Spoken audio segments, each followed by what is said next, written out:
Teman-teman, jumpa lagi dengan Ibu Selvi di Sibenda.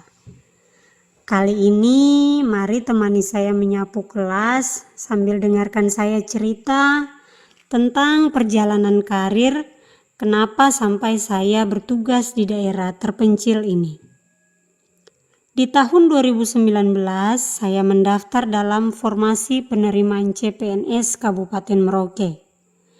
Tepatnya bulan Juli tahun 2019 saya mengikuti tes bersama semua peserta lain yang mendaftar saat itu. Kami melaksanakan tes secara online. Sebelum melaksanakan tes, tentu saya sudah melengkapi berkas dan syarat pendaftaran. Yang pada saat itu sistemnya kita memilih sendiri. Sekolah mana yang mau kita tempati nanti setelah lolos. Pada saat itu saya berpikir harus memilih tempat yang paling jauh. Karena menurut saya semakin jauh tempatnya maka semakin besar peluang tembusnya.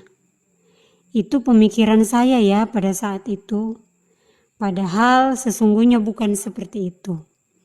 Yang benar adalah rezeki setiap orang itu sudah Tuhan atur. Kalau memang sudah waktunya, pasti kita akan menerima berkat itu. Singkat cerita, setelah melaksanakan tes CPNS di pertengahan tahun 2019 itu, kami masih harus menunggu beberapa waktu lagi untuk menerima hasil tesnya.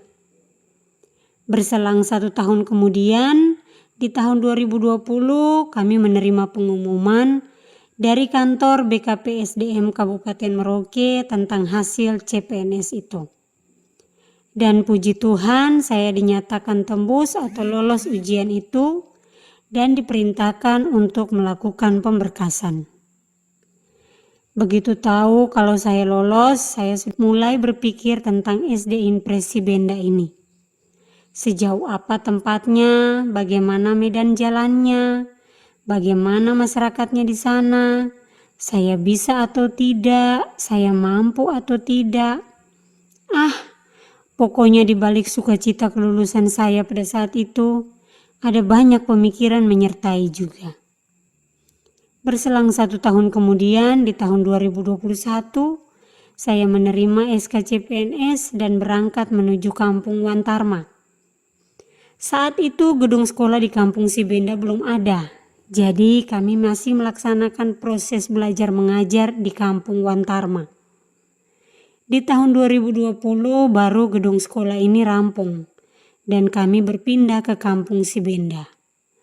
Dan sampai sekarang puji Tuhan saya masih bisa melaksanakan tugas di sekolah ini. Dengan berbagai tantangan dan kesulitannya saya masih bisa ada bersama anak-anak murid di sekolah ini. Besar harapan saya agar anak-anak di tempat ini bisa menerima hak mereka untuk belajar dan memperoleh pendidikan yang baik. Sekian dulu cerita saya ya teman-teman. Semoga bisa menjadi motivasi untuk teman-teman yang lain agar tidak takut untuk bertugas di daerah pedalaman. Akhir kata, sampai jumpa di cerita yang lain. Dadah.